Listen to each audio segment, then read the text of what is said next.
Assalamualaikum warahmatullahi wabarakatuh. Alhamdulillahi rabbil alamin. Allahumma salli ala Sayyidina Muhammad. Yang Allah muliakan para jemaah musalla ziyadatul iman yang dirahmati Allah. Alhamdulillah, sebagaimana biasa insyaallah setiap ba'da maghrib kita selingi, dan malam yang berbahagia ini kita melanjutkan kitab tasawuf Ibnu Khaldun, yaitu kitab Asy-Syifa'us Sa'il wa Tahdhibul Masail. Sebelumnya mari sama-sama kita membacakan ulumul Quran.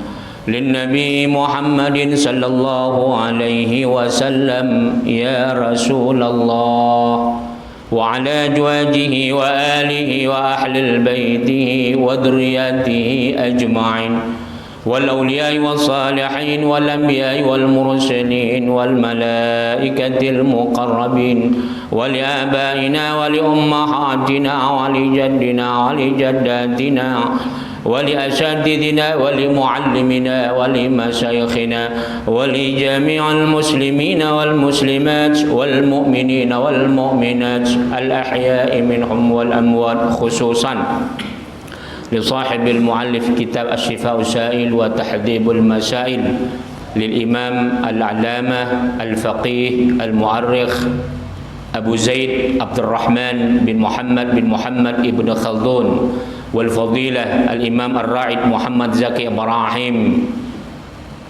رائد العشيرة وشيخ الطريقة المحمدية، ولشيخ الإمام محمد بهاء الدين النقشبندي، ولشيخ الإمام أبو حسن الشاذلي، والإمام أبي حامد محمد بن محمد الغزني، ونفعنا بهم والmuslimin bi'ulumihim wa bi'ulumin jami'il ulama, amin ya Allah. Ya Allah, ya Tuhan kami, berilah keberkahan kepada kami di dalam majelis ilmu ini, di dalam majelis tasawuf ini, kiranya bermanfaat kepada kami, keluarga, anak maupun keturunan kami. Jauhkanlah kami, anak dan keluarga kami, dari segala malapetaka, bencana, fitnah dunia maupun fitnah akhirat. Ya Allah, ya Tuhan kami, jauhkanlah kami dari segala cobaan yang tidak sanggup kami memikulnya. Jauhkanlah kami dari segala kemurkaan-Mu karena kebodohan dan ketidaktahuan kami. Anugerahkanlah kami, anak dan keluarga kami dan keturunan kami menjadi imaman lil muttaqin, menjadi pemimpin bagi orang-orang yang bertakwa. Jauhkanlah kami, anak dan keluarga kami, dari segala gangguan, tipu daya muslihat, baik yang datangnya daripada golongan jin maupun manusia. Anugerahkanlah kepada kami, anak dan keluarga kami, umur yang panjang lagi berkah. Karuniailah kesehatan, kemajuan dan kesuksesan segala amal usaha yang kami lakukan. Tak luput pula, ya Allah, ya Tuhan kami, berikan keberkahan kepada siapa saja yang telah pernah berbuat baik kepada kami, khususnya mereka yang membantu perjuangan dakwah jihad kami ini, ya Tuhan. Tinggikan derajat mereka dunia dan akhirat bi barakati al-Fatihah. A'udzu billahi minasyaitonir rajim. Bismillahirrahmanirrahim. Alhamdulillahi rabbil alamin. Arrahmanir rahim. Maliki yaumiddin. Iyyaka na'budu wa iyyaka nasta'in. Ihdinas siratal mustaqim. Shiratal ladzina an'amta 'alaihim ghairil maghdubi 'alaihim waladdallin. Amin. Alhamdulillah. Kita masih berbicara tentang judulnya Al-Kalam fi Tahqiq Thariq As-Sufiyah wa Tamyiz, yaitu berbicara tentang hakikat tariqah Sufiyah dan kelebihan-kelebihannya. Yang lalu Imam Al-Ghazali diangkat oleh Ibnu Khaldun membedakan antara seorang faqih dan orang yang ahli tasawuf. Ada perbedaan, walaupun keduanya nggak bisa dipisahkan. Kalau dipisahkan, itu yang kita angkat kemarin. Ahli fiqih apabila dia jauh daripada ajaran tasawuf, dia akan bisa fasik, jatuh kepada kefasikan. Tapi orang yang dia mendalami tasawuf, seorang sufi yang dia lemah atau dia jauh daripada fikih, dia akan bisa zindiq, bisa sesat. Ya. Sesat ini bermacam-macam levelnya. Dari sesat dia murtad sampai dia sesat mengatasnamakan agama, melakukan nauzubillah perbuatan maksiat.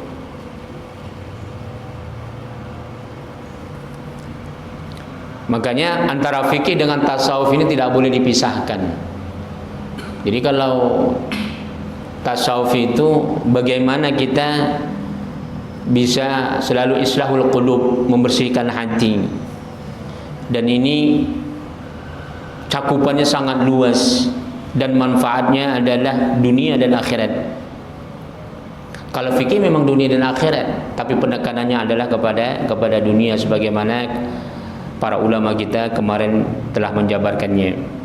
Wal farqu, kita teruskan, wal farqu al-Ghazali bainan an-nazrul faqih wal mutasawwif fima yanzurani fihi min al-ibadat wal mutanawwilat. Katanya Imam Ghazali membedakan bagaimana cara pandang ahli fikih dan ahli tasawuf. Ada dua cara pandang di dalam ibadah dan apa saja yang meliputi dalam ibadah itu. Bi'anna an-nazr al-faqih min haitsu yata'alluq bi masalihid dunya. Jadi kalau ahli fikih itu memandang, dia berkaitan tentang perkara masalihud dunia, kemaslahatan dunianya. Jadi secara zahir, syarat sahnya salat, sahnya akad, bagaimana hukum jual beli, bagaimana siasah, al-fiqh siasah, fikih politik, bagaimana tentang muamalah, bagaimana tentang al-hudud, hukum pidana atau perdata.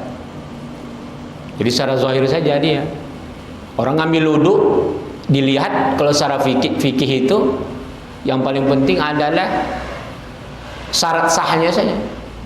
Perkara seseorang itu berwudu itu mengambil hakikat daripada wudu itu ataupun dia tidak mengambil hikmahnya, nggak masalah, yang penting sah. Sah niatnya, syarat rukun niatnya, sah cara berwudunya. Tapi kalau dalam tasawuf tidak hanya memandang cara sahnya saja, tapi juga hakikat berwudu. Kenapa Allah perintahkan kita membasuh wajah? Padahal kita sudah mandi. Nih ya, kita sudah nyelam di dasar laut, tapi tetap juga diwajibkan kita berwudu ketika mau sholat. Kita sudah mandi bersih berjam-jam, tapi kita ternyata berhadas besar, tetap juga wajib kita harus mandi wajib. Jadi kalau tasawuf yang dipandang bukan hanya sekedar syarat sahnya, tapi ya kenapa Allah suruh perintah kita membasuh wajah kita?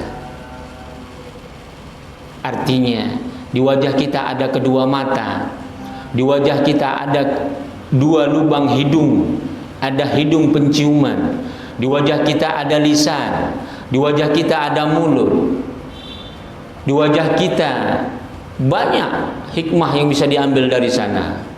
Kita mensucikannya supaya jangan kita jadikan, kita manfaatkan wajah kita dalam maksiat, supaya kedua mata kita bisa kita gunakan untuk memandang yang hak, supaya Allah bisa cinta lihat wajah kita, karena wajah kita untuk kita jadikan sujud kepadanya, tidak hanya sekedar kita untuk tampang PTT, pantang takto. Kalau udah merasa tampan, tukang ganggu istri orang, tukang menipu pasangannya. Berapa banyak orang stres kalau wajahnya jelek.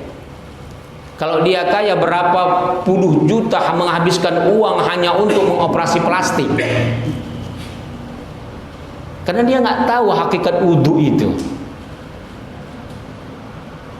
Jadi hakikat wudu bukan untuk mempercantik perkara dunia.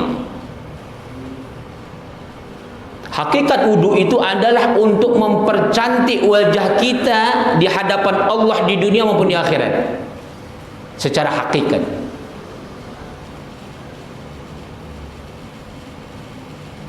Karena kata Allah dalam Al-Quran, inna syarrad dawab 'indallah alladzina kafaru fahum la yu'minun. Seburuk-buruk binatang di sisi Allah, mereka tak sadar. Jadi walaupun tampan dia, kalau tak pernah beruduk, syarrad dawab Allah, na'udzubillah. Dabbah itu Pak, dawab itu jamak, plural, bentuk plural daripada singularnya daripada pluralnya, daripada singularnya adalah dabbah, binatang melata. Ini Allah yang cakap, bukan saya. Jadi kalau orang yang berwudhu, meskipun secara zahir dia wajahnya biasa saja, tapi kata Allah itu lebih tampan. Nanti Allah tunjukkan di surga, nanti dia lebih tampan. Nanti protes tetangganya, ya Allah, di surga ini kok wajah tetangga saya lebih tampan dari saya. Padahal dulu waktu di Ciracas, saya lah paling tampan ya. Tapi di surga kenapa beda? Kenapa beda? Ah, itu dia ya. Barulah Allah tunjukkan, ternyata yang lebih tampan di surga nanti orang yang lebih banyak wudunya. Padahal tetangga saya dulu pesek, sudah pesek pendek lagi dia, hitam lagi, keribu lagi rambutnya. Ternyata di surga ya Allah, dia paling tampan. Kenapa? Dialah yang paling saleh. Dialah yang paling banyak sedekahnya, dialah yang paling banyak taklimnya. Aku ya Tuhan, walaupun tampan tak pernah aku ikut taklim ya Tuhan. Pantaslah jelek di surga nanti. Iya. Yeah. Inna syarrad dawab 'indallah alladzina kafaru fahum la yu'minun. Makanya kalau orang-orang yang ahli ibadah itu Pak, semanapun dia bentuk tampangnya, walaupun dia miskin Pak, bisa menaklukkan kayak manapun cantiknya seorang bidadari. Bisa, kalau dia mau. Tapi kan ulama-ulama soleh itu tak mau dia menggunakan zikirnya untuk itu. Untuk apa dapat wajah wanita bak bidadari kalau dia tak solehah, ya kan? Biarlah dipandang pas-pasan. Karena ada orang bilang, aduh Ustaz, suaranya cantik kali katanya, tak ada tandingan. Tapi kalau nengok wajahnya Ustaz, capek kali kita katanya.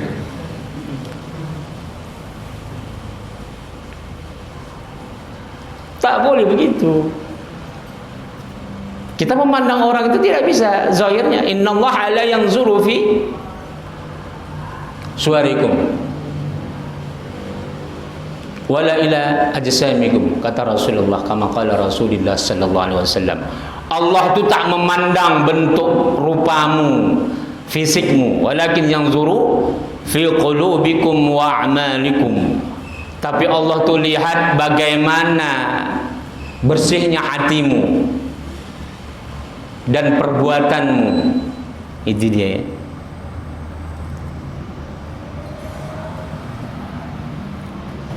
Bi anna an-nazr al-faqih min haitsu yata'allaqu bi masalihid dunya. Itu dia ya.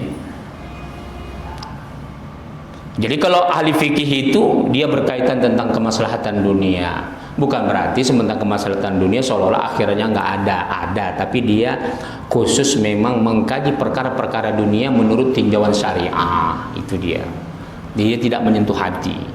Jadi makanya ada orang dia, apakah sah nggak dia bersedekah? Ditanya sama ahli fikih, sah. Kenapa? Ya dia memberi barangnya. Kemudian apa lagi? Ada akad di situ.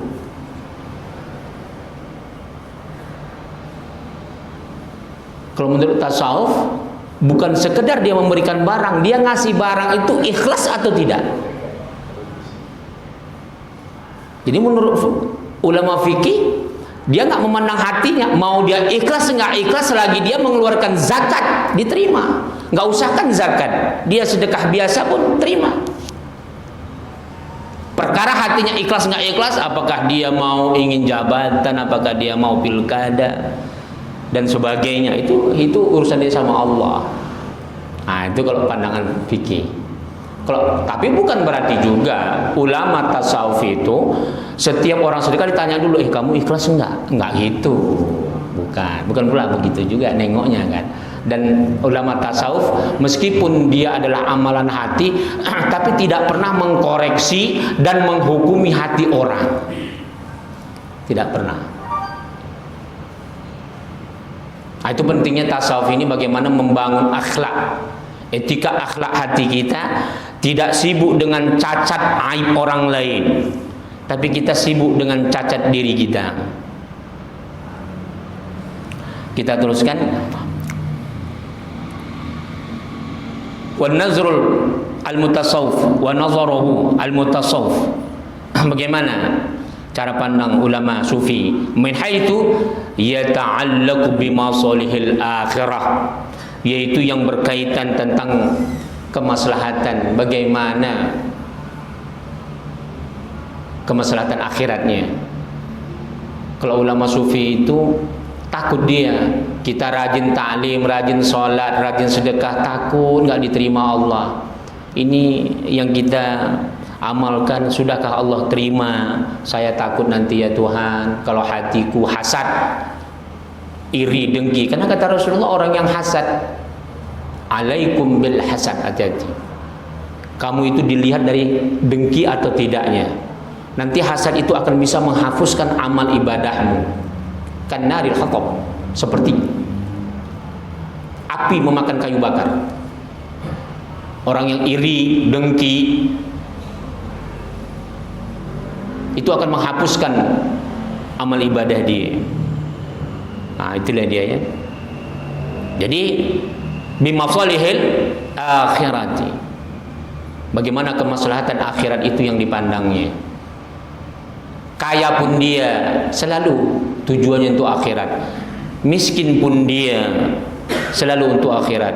Jangan sampai udah miskin akhiratnya pun tak ada, ya, apalnya lagi udah miskin tak sholat, ya, udah susah di dunia, belangsak juga di akhirat. Nauzubillah. Apalagi sekarang ini banyak kali orang-orang yang kita lihat sudah meninggal dunia. Teman kita, sahabat kita, orang yang kita kenal.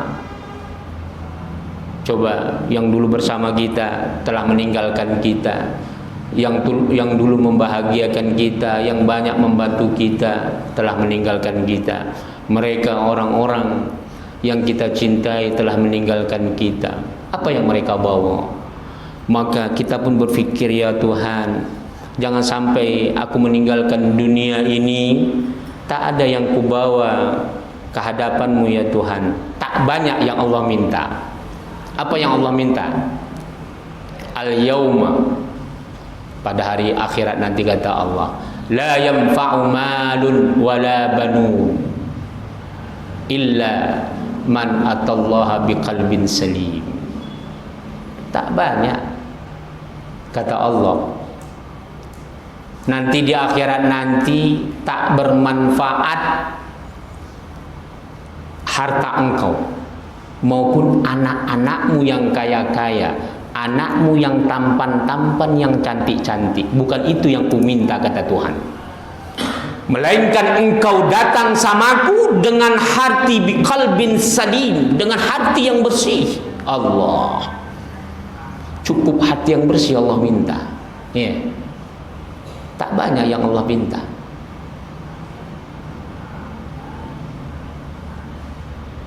Makanya membersihkan hati itu berat.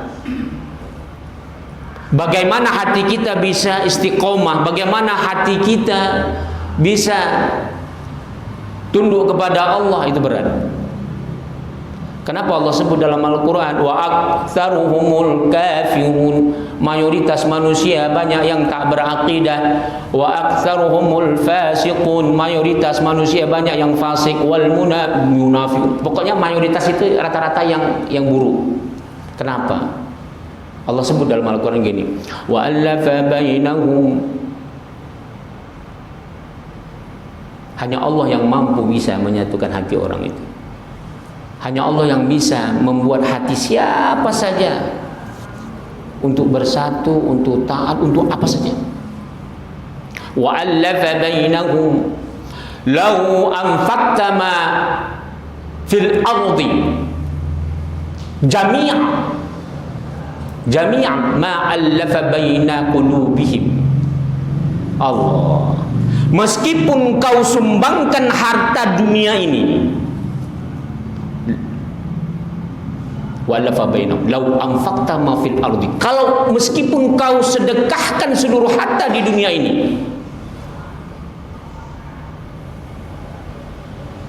ma'allafta baina qulubihim, kau tak bisa menyatukan hati mereka. Kita sogok orang, kamu datang ya, datang memang, tapi hati mereka tidak akan mau percaya dengan apa yang kita inginkan. Kan banyak sekarang ini kan demonstrasi di sogok, pilkada, pilpres, semua main sogok. Tapi kata Tuhan, hati-hati mereka yang datang itu tidak akan bisa kau bayar. Yang bisa dibayar itu orangnya. Jadi mereka datang tapi hati kecil mereka pasti tidak suka dengan kita. Walau kau sedekahkan seluruh harta di dunia ini untuk menyatukan hati mereka, semuanya bisa duduk di musola ini, nggak usah kan seluruh dunia ini hartanya kita sumbangkan.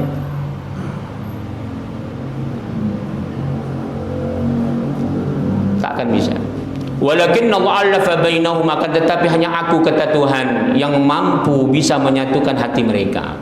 Tapi kenapa Allah tak mau menyatukannya? Karena kita adalah manusia, punya akal. Kita manusia yang punya akal, bukan binatang. Kita akan mempertanggungjawabkan, kita mukallaf, kita akan mempertanggungjawabkan dunia dan akhirat, dan kita akan dikekalkan. Jadi Allah minta agar kita yang mau mengejar hidayah itu sendiri, mau menggunakan hidayah itu sendiri. Itulah dia. Hidayah itu akal, wahyu, sunnah Rasulullah, adanya surga dan neraka, adanya hari kiamat.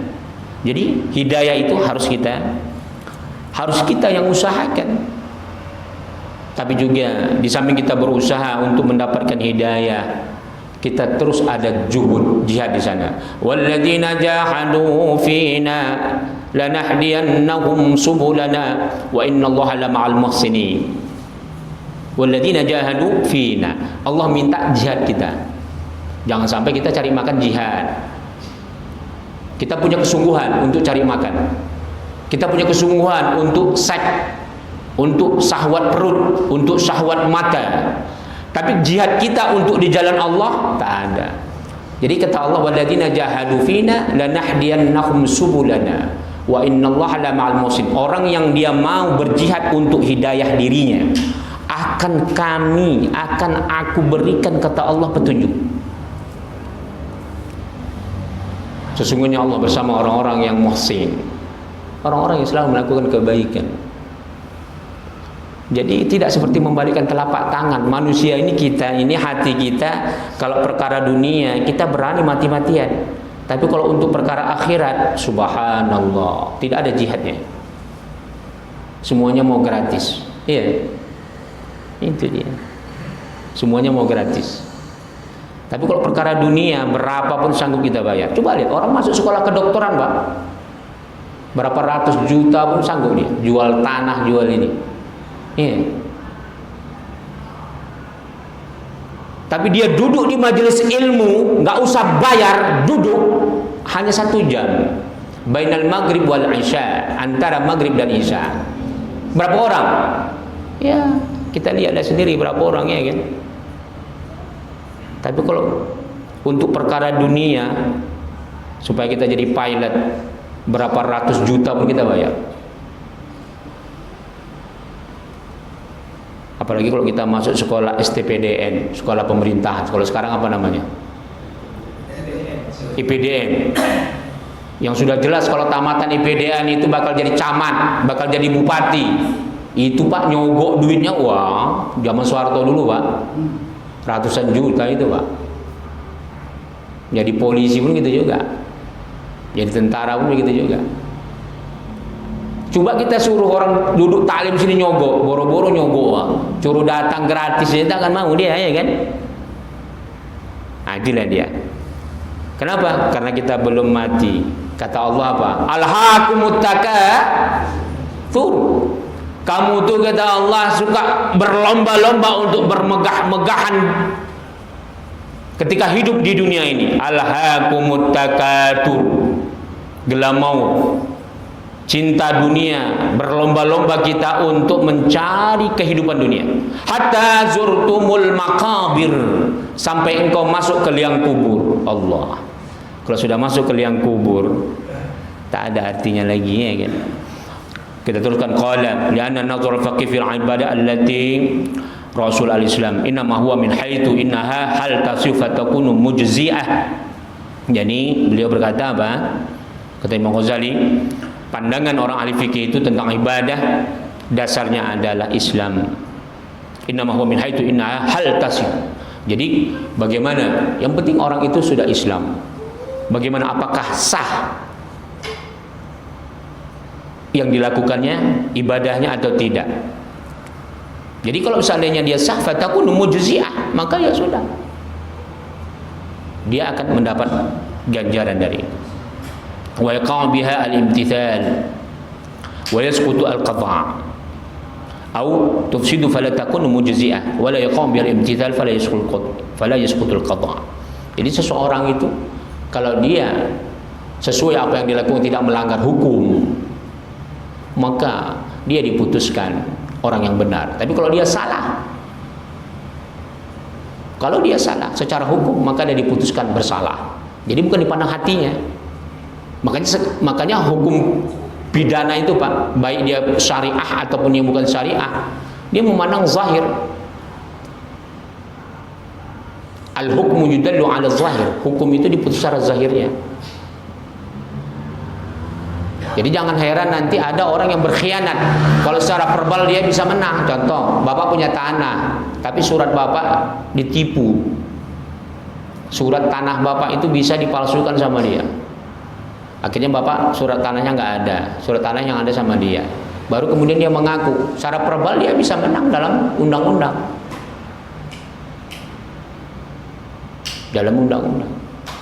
Jadi hukum syariahnya bisa di atas sumpah. Kalau dia memalsukan sumpahnya, maka berlakulah keputusan hukum. Lantas bagaimana ketidakadilan itu? Allah lah nanti yang membalas. Jadi kalau qadhi hanya memutuskan secara zahir, tidak bisa secara batin. Nah, beda dengan orang-orang yang mengkaji tasawuf. Maka nggak usahkan yang halal punya kita, nggak usahkan yang haram. Yang halal saja pun kalau yang subhat tidak dia makan.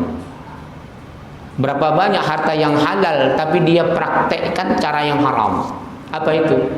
Harta waris umpamanya. Harta waris kan halal kan, tapi aplikasinya kan banyak yang haram. Banyak yang digunakan anaknya sepihak, banyak yang digunakan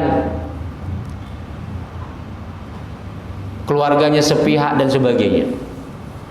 Jadi perkara dunia ini itu lebih banyak ditentukan oleh fikih. Cuman jangan, sekali lagi jangan dipisahkan. Artinya bukan berarti tasawuf itu lebih tinggi daripada fikih, sebaliknya juga fikih bukan berarti lebih tinggi daripada tasawuf. Nggak bisa dipisahkan. Ibarat fisik, ibarat jasad kita, tidak akan bermanfaat jasad kita tanpa ruh. Ruh juga tak bermanfaat tanpa jasad. Jadi kalau kita sudah kehilangan ruh, bangkai lah kita kan. Sebaliknya kalau kita sudah tidak punya jasad, ruh kita sudah habislah, tak bermanfaat lagi hidup di dunia. Itulah mati namanya. Jadi tasawuf dan fikih ini ya ibarat jasad lah. Ada ruh dan jasad. Disebut kita manusia al-insan karena kita ada an-nafs, jiwa. Ada ruh manusia. Itu dia ya. Au min haitsu yamtani minal ada fayubahu damu. Begitu juga umpamanya ada perkara-perkara yang ditentukan oleh pengadilan tentang hukum pidana, sah atau tidaknya, boleh atau tidak diputuskan. Ayu adi fayusamu damu.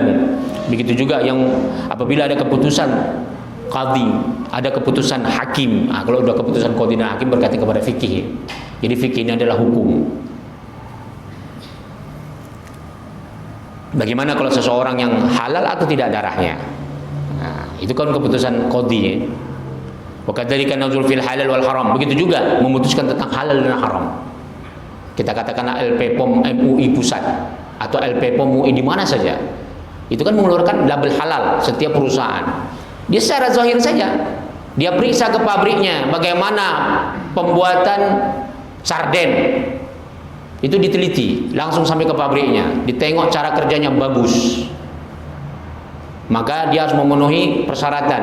Pertama, mengikuti peraturan yang telah ditetapkan oleh MUI tentang syarat-syarat kehalalan sebuah produk. Maka ditentukan. Apabila melanggar, sanksinya sekian. Kita katakanlah sanksinya 4 miliar, penjara 4 tahun. Kemudian ada inqidha'ul muddah. Ada expire-nya, limited akhir daripada masa produknya. Apabila dia melanggar, sanksinya sekian. Udah kasih label halal. Memenuhi atau tidak? Ternyata dia menipu, Pak. Setelah diteliti halal, dapat label halal, kelang 1 minggu dibikinnya, ditambahnya entah daging apa situ kan. Pekerjaannya pun tak apa-apa di situ dibikinnya, tak bersih dan sebagainya. Udah, itu urusannya sama Allah.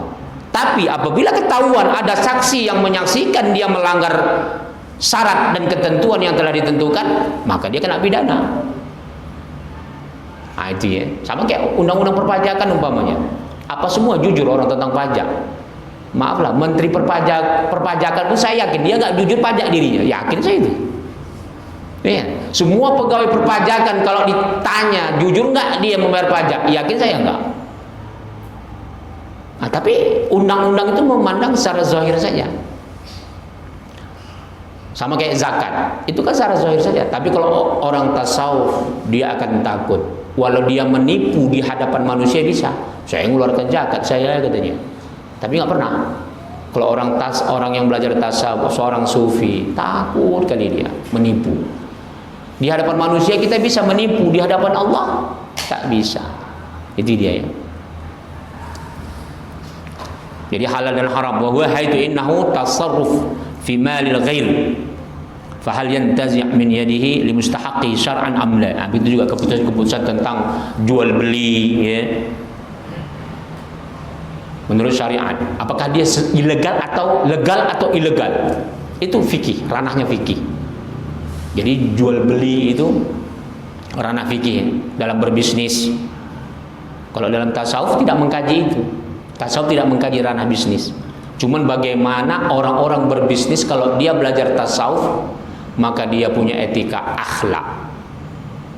Wa ma yatarattabu 'ala dzalika min athari suqutil 'adalah aw thubutiha. Wa hadhi kullaha umur dunyawiyah. Jadi itulah dia. Seluruh runtutan itu ya. Runtutan daripada hukum-hukum dunia tentang keadilannya, tentang legalitasnya, tentang atau ilegalnya, semuanya itu ditentukan dalam ranah keduniaan, yaitu cakupan daripada fikih itu ya. Jadi semuanya itu perkara dunia. Cuman bukan berarti perkara dunia itu seolah-olah tidak ada akhiratnya, tidak. Jadi apapun kita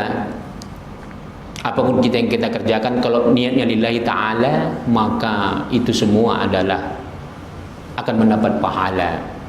Makanya Allah sebutkan dalam Al-Quran, wa ma khalaqtul jinna wal ins illa liya'budun. Tak kujadikan jin dan manusia kecuali untuk menyembah kepadaku. Artinya seluruh perkara dunia kita niatkan karena Allah. Tapi tasawuf tadi sekali lagi adalah ranahnya akhirat.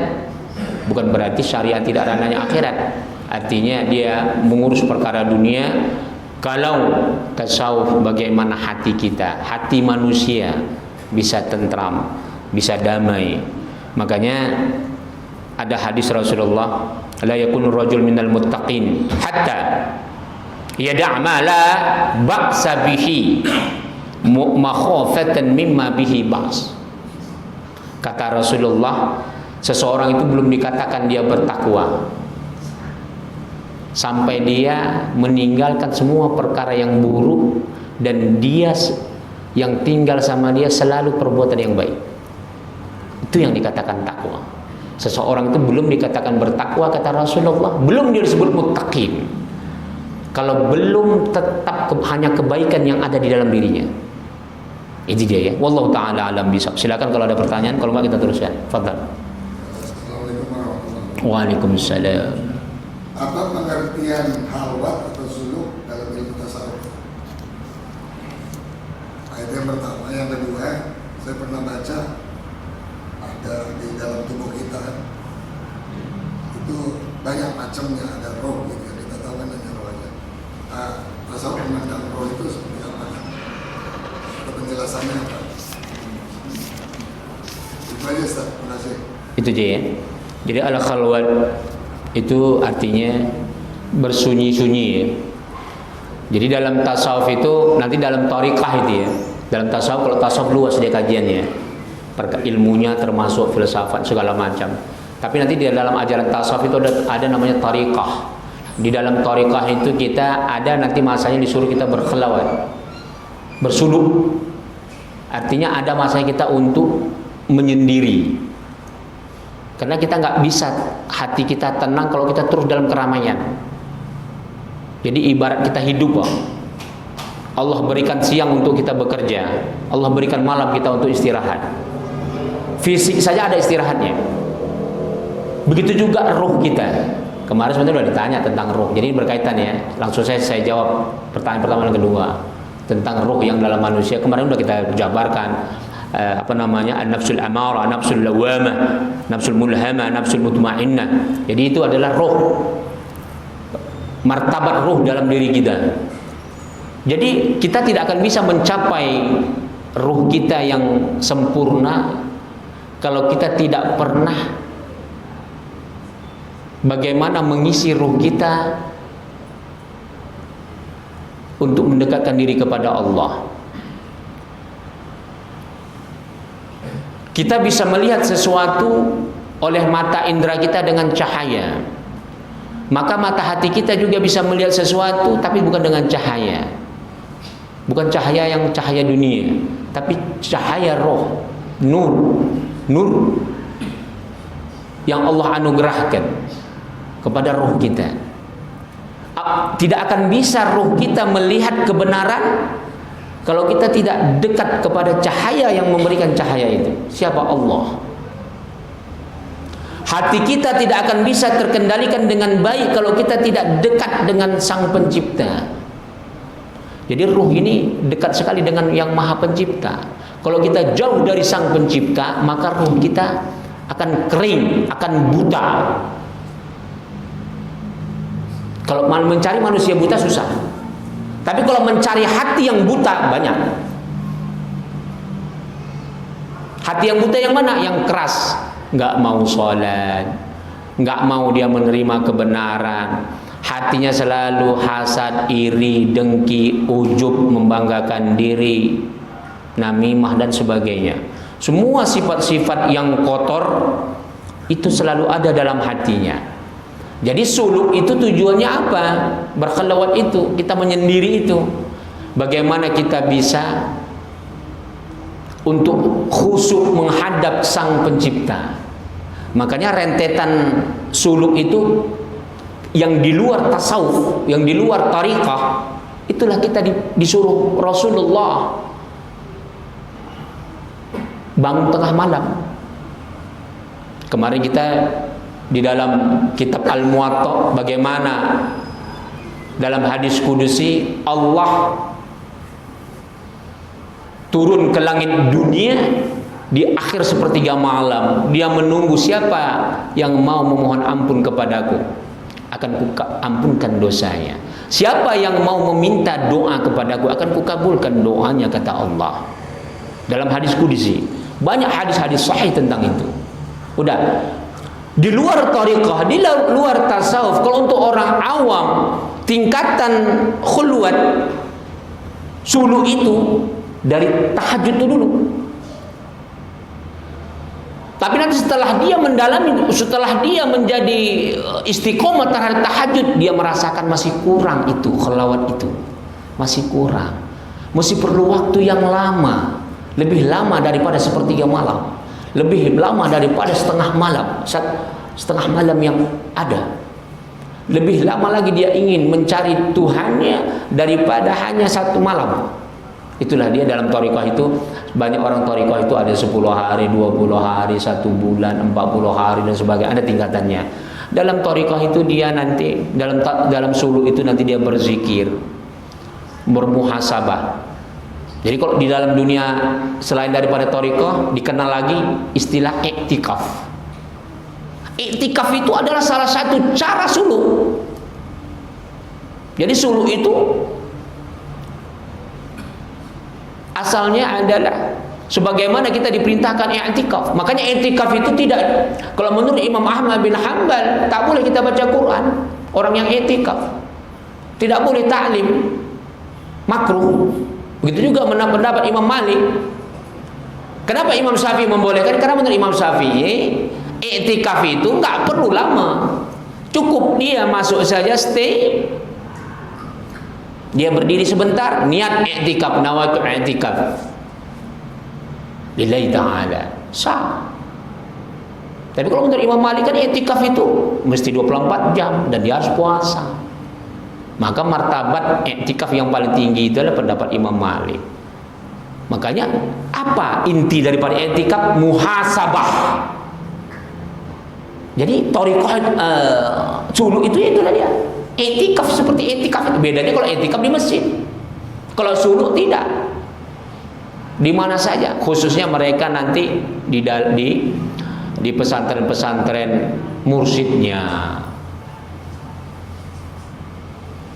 Jadi kalau di dalam bahasa Melayu itu di manosah gitu ya, manosah. Itu kalau di sini di pesantren lah. Nanti ada rata-rata orang tua. Daripada dia sibuk di rumahnya sudah umur 60-70 tahun nonton TV, bertengkar sama menantu, bertengkar sama anak, jaga cucu dan sebagainya. Makanya orang-orang dulu itu apa? Dia tabung duitnya. Dia masuk manosah, dia masuk thariqah, dia masuk suluk berapa minggu, berapa bulan. Udah dia bayar makannya di situ. Kerjanya apa? Berzikir, merenungi dulu dosa-dosanya, menangisi dosa-dosanya, membersihkan hatinya. Di samping juga dia kalau dia berkhulwat, bersuluk di tempat tertentu yang biasanya dia kalau dia tidak bersuluk, setiap bangun pagi nengok TV, muak nengok TV, buka pintu menggosip ke tetangga. Daripada habis runtuh semua amal ibadah dari muda sampai tua, makanya mereka bersuluk. Karena kalau kita nggak akan bisa mengekang diri, nggak mungkin rumah dikunci terus 24 jam ya kan. Nanti tetangga kita juga ini kuper katanya, kurang pergaulan katanya. Tapi kok pergaulan nanti asik menggosip aja kerjanya. Beda kalau di Arab memang budayanya nggak ada bertetangga itu berkawan-kawan. Kalau mau silaturahmi di masjid, di musola. Di Arab nggak ada itu, dia bertandang rumah satu ke rumah yang lain. Nah, jadi tujuannya untuk membersihkan. Jangan sampai sudah umur 60-70 tahun masih juga kita sibuk nonton TV, sibuk nonton gosip, sibuk menggosip, sibuk kita bertengkar dan sebagainya. Menjelang kematian itu penting suluk thariqah. Kita sisihkan harta kita untuk beribadah. Apa yang mau kita cari lagi? Itu dia ya. Kemudian tadi pertanyaan berikutnya itu aja ya. Oke, silakan. Itu terkait suluk, apakah kita harus ada pembimbingnya, mursyid, atau kita bisa sendiri? Misalnya kita melakukannya di tempat sunyi, di hutan atau di gua seperti halnya dulu Nabi Muhammad sebelum mendapat wahyu. Apakah bisa melakukan sendiri atau harus ada mursyid yang membimbing? Itu aja ya. Ya. Silakan, ada yang lain. Alhamdulillah Rabbil Alamin. Kalau khusus untuk solo dalam thariqah mesti ada mursyid. Jadi kalau kita belum ada mursyid, ya i'tikaflah perbanyak. Kalau rata-rata kita kan di Indonesia nggak bisa dikatakan nggak pernah lah i'tikaf di luar Ramadan ya. Maksudnya i'tikaf sebagaimana mazhab Imam Malik yang wajib 1 hari 24 jam dan berpuasa. Padahal itu bagus sekali kalau mau. Mana tahu ingin bernazar, ya Allah kalau aku nanti tembus 1 miliar ini bisnis aku, iktikaf aku selama sebulan. Hari biasa, jangan Ramadan. Hari biasa. Itu lebih berat daripada Ramadan. Mampu nggak? Insya Allah bisa tembus itu bisnisnya. Tapi ikhlaslah pula. Ini enggak, udah dapat duit 1 miliar, lupa dia taklimnya, ya kan? Terakhir Allah tahu, ini akal-akalan aja nih katanya. Udah dapat 1 miliar nanti paling-paling lari dia dari gurunya katanya. Nah itu dia, nggak guyon aja. Jadi kalau kita bersuluk itu harus ada mursyid. Kemudian zikir-zikirnya itu nanti akan diajarkan, akan dituntun. Karena begini, orang berzikir itu nanti gangguannya banyak. Jin itu akan memasuk ke badan kita, selalu mengelilingi hati kita dan pikiran kita akan dirusaknya. Kalau nggak ada guru, kita nanti Pak bisa jadi dukun. Bisa jadi dukun, Pak. Berapa banyak orang banyak zikir jadi dukun dia. Saya pernah didatangin, habis khutbah saya datang, Ustaz, saya dulu sakit Ustaz, begini-begini segala macam, singkat cerita. Jadi dukun dia, Pak. Saya bilang, gimana Ustaz? Ini saya teruskan atau tinggalkan, saya bilang. Ternyata dia nggak mau meninggalkannya. Karena dia merasa bermanfaat. Nah, jadi hati-hati. Karena kalau kita makanya orang ibadah, orang yang banyak ibadah kalau dia lemah ilmunya, itu pasti setan itu akan lebih kuat menjadi guru dia. Makanya kata para ulama sufi, barang siapa dia mengaji tanpa ada mursyidnya, maka setan itulah mursyidnya. Khususnya tentang zikir ya, tentang zikir, tentang ibadah. Apabila tidak ada mursyid, maka setan itulah mursyidnya. Ini sangat berbahaya. Jadi kalau kita belum mampu menemukan mursyid yang bersih, tadi itu kita sendiri boleh i'tikaf. Atau kita tahajud tengah malam. Jangan tinggalkan tengah malam tahajud, ditambah kalau kita mungkin bangunnya selama ini jam 4, coba kurangin, naikkan lagi jam 3. Naikkan lagi jam 2. Kalau kita kurang puas juga, naikkan jam 1. Kurang puas juga begadang. Besok langsung masuk puskesmas. Iya. Nah, itu dia. Jadi kalau khusus untuk zikir yang banyak dan kita mau bertorikah, apalagi tadi katanya macam mana boleh nggak kita di gua-gua? Itu kalau udah masuk gua itu udah Pak, itu rata-rata orang yang mencari kesaktian itu. Bukan berarti kita nggak boleh masuk gua, boleh, silahkan masuk gua mana saja. Tapi kalau tidak ada mursyidnya, itu udah tak betul itu. Dan mursyid sekarang pun berat, kita mencari mursyid yang bersih. Banyak sekarang gelar khalifah, Pak, ada di beberapa provinsi. Bergelar khalifah, itu dia nggak ada bedanya dengan dukun. Nanti Bapak, saya salami Pak, Bapak sakit Pak seminggu, berobat sama saya. Bapak bawa 1 ekor ayam, Bapak sembuh seminggu. Nanti Bapak sakit lagi, saya bikin. Minggu ketiga Bapak datang lagi bawa ayam lagi. Jadi saya 1 bulan 2 kali makan ayam saya. Itu baru Bapak aja. Nanti yang lain lagi gitu juga. Saya salami dia kan, sakit seminggu, berobat sama saya, bawa sayur terong 1 kilo. Minggu depan dia sembuh. Minggu depan lagi sakit dia Pak, datang lagi dia bawa terong 2 kilo. Itu ada kayak gitu. Jadi hati-hati. Makanya untuk mengetahui mursyid yang dia seperti dukun, duduk di majelis ilmu fikih yang mengajar kitab. Karena gini, banyak teman-teman saya bahkan senior Pak, tamatan dari Madinah, dari Mekah, itu banyak ditipu oleh padepokan-padepokan mengatasnamakan perobatan. Teman-teman saya itu bersih Pak, lugu, sudah bersih lugu. Diundanglah dia mengajar seperti begini, diundang seperti ini. Udah, yang mengundang, yang membuat itu padepokan. Padepokan itu mengobati pakai cara-cara ifrit, cara-cara setan. Dia pakai jubah, lebih hebat jubahnya daripada teman-teman saya. Biasa pakai topi kayak gini aja. Ditelepon saya kan sama murid-muridnya. Terkejut saya, ini teman, ini saya bilang sama-sama saya ini di lembaga ini, saya bilang sama teman saya ini. Ceritakannya bagaimana cara perobatannya. Ternyata Pak, perobatannya itu sudah menyala, sudah menyimpang, sudah memakai perkara-perkara jin. Itu dia ya. Jadi Kesimpulannya, hati-hati melihat mursyid. Untuk mengetahui mursyid itu dia bersih atau tidak, pelajari, cari guru yang belajar kitab. Nggak mesti di sini, nggak mesti majelis ilmu kita, di mana saja. Tapi dia mengajar pakai kitab, kitab turas. Selagi dia tidak pakai kitab, kalau sekedar ceramah-ceramah saja, saya kira ceramah banyak Pak, di mana-mana ada. Tapi kalau untuk kaji kitab, saya kira bisa dihitung jari. Itu saja ya. Wallahu taala alam bisawab. Udah azan ya? Oke, silakan. Bisa nggak Ustaz? Untuk hari ini Ustaz yang mimpin di masjid atau di sini gitu, sebulan sekali gitu, kita adakan tadi seperti zikir tadi itu Ustaz. Itu aja. Ya. Alhamdulillah Rabbil Alamin. Jadi kalau untuk itu belum sampai tingkatannya. Iya, belum sampai. Karena kita masih melihat, kita masih dasar-dasarnya dulu yang kita kaji ya. Karena istiqomah hati itu berat. Maaf ya, sedikit saja. Adab dalam thariqah itu sangat tinggi. Adab taklim saja, maaf. Ini meja guru Pak, sebenarnya nggak boleh dipakai murid.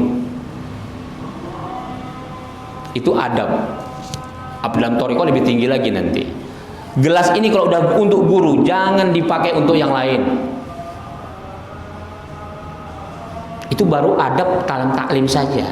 Belum lagi adab yang lainnya. Jadi jangan boro-boro langsung kita masuk kepada thariqah, sementara adab itu kita masih banyak yang kita langgar. Nanti justru itu akan menjadi petaka untuk diri kita sendiri. Menjadi petaka.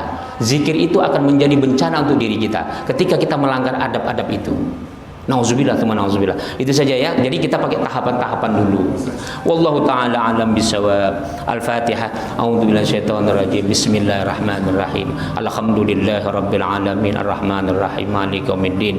Iyyaka na'budu wa iyyaka nasta'in. Ihdinas siratal mustaqim. Siratal ladzina an'amta 'alaihim ghairil maghdubi 'alaihim waladdallin. Amin. A'udzubillahi minasyaitonirrajim. Bismillahirrahmanirrahim. Allahumma ja'al hadzal majlis barakatan wa mubarakah wa ba'id 'alaina fitnatan minad dunya wal akhirah. Walhamdulillahi rabbil alamin. Assalamualaikum warahmatullahi wabarakatuh.